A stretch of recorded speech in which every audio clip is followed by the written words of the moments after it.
Fulham, welcome back. Yeah, difficult one, isn't it? Yeah. I said before the game, don't let the first game of the season define your season.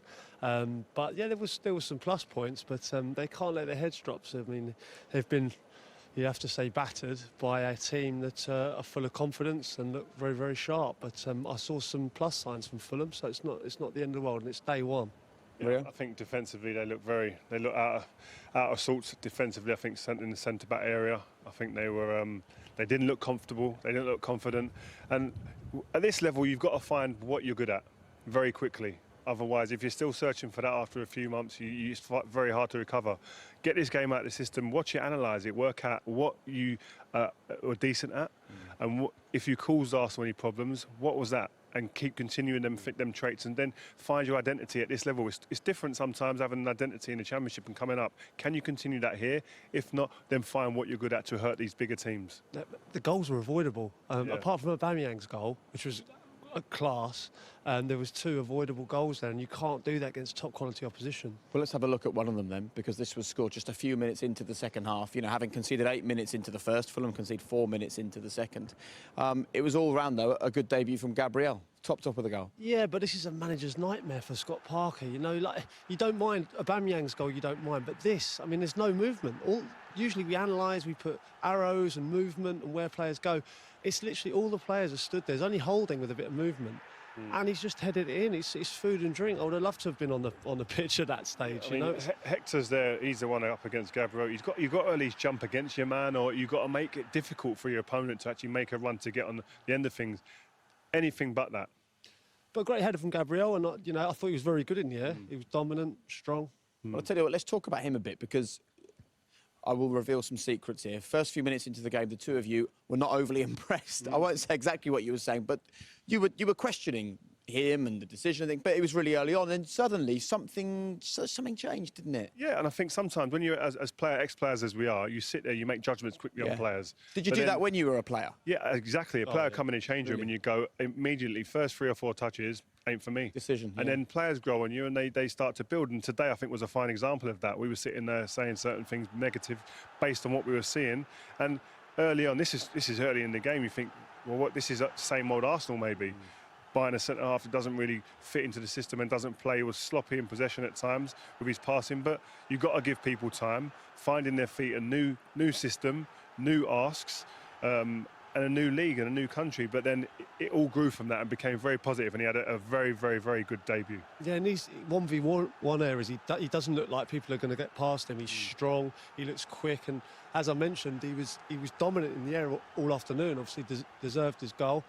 And rightfully the man of the match. I mean, he doesn't have to do a great deal there. I have to say it was bad defending from Fulham, but that will give him the world of confidence, and he's still a very young man. See, I look at it and I think if you're a good player, you're just a good player. But obviously playing in different formations, different shapes, different teams. I mean, when you went to Leeds, it happened to you, didn't it? Suddenly you're playing in a very different setup. How much does that take time to adapt?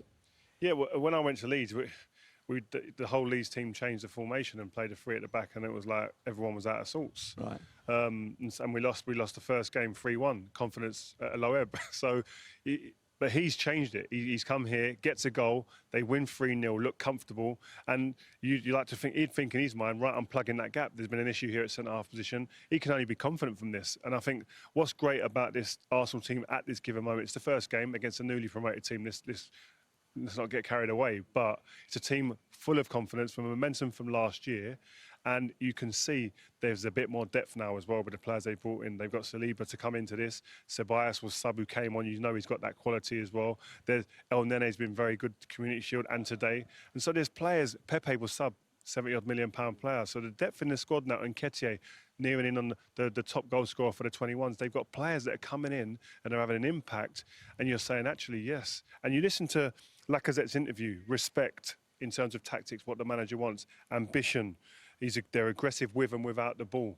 They're really happy here. There's a big difference in the sound bites coming out of the Arsenal change room now compared to months before and years before. Talking of, go on. No, I was just going to say, these are all things we didn't talk about Arsenal. It's like the exact opposite, if you're honest.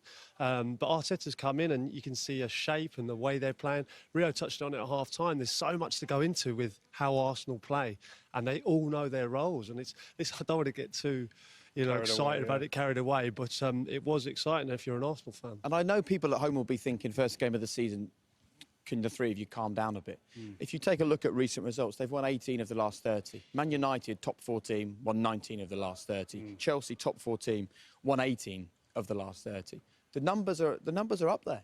There's a complete improvement, and I think the powers that be at the football club will be saying, actually, yes, we look like we're on the right road now, going in the right direction. And I do read a lot into the players' interviews after a game, the way that they talk, again, the sound bites that come out, and everything is becoming positive, and it's a big change. And there's reason for Arsenal fans to be excited, not carried away, but excited, and look at the future and think, actually, I can see the trajectory of this team is now starting to move in the right direction. Let's talk about another reason to be excited. Pierre-Emerick Aubameyang. It's the worst kept secret in football that he has a new contract. For whatever reason, it's not quite finalised or not quite been announced yet. But we all believe it's going to happen sooner rather than later. And today, he proved his worth again. But listen, if he doesn't sign it, he's the best actor I've ever seen, because he looks happy, he's on fire, and I don't see any reason why you wouldn't sign the contract. I mean, he really is the golden boy match winner. Rio said at times during the game, he doesn't look like he's in the game. And then, one little moment like that, he opens his body up and it's becoming a trademark, isn't it? Yeah, we were sat behind that, right, watching it. And as soon as the ball hit his chest, we were both sitting there going, he's going to score, he's going to score. That's the feeling you get. Only top players get that out of you when you're in a stadium. We're lucky to be here as fans and watching the game. And he gets you off your seat when he gets into them type of positions, facing defenders up. And it's hard to defend. We can sit here and say he should have showed him outside, he should have showed him inside. A player of that calibre, he dictates them situations. He doesn't allow to be dictated to, and it's great to see. Yeah, it was similar in the Community Shield, wasn't it? I don't think, he had runners either side, coming around the back of him, and he just cuts inside and opens up and finishes. But if he doesn't get those runners, then I don't think the fullback would get out to him quicker, but it's so hard to stop. Listen, Arteta needs to get him in a headlock, get the pen out, I think it's done, though. Get him signing that. You thought after the FA Cup final, you actually watched the interview and said, I think he's off. What do you think's changed?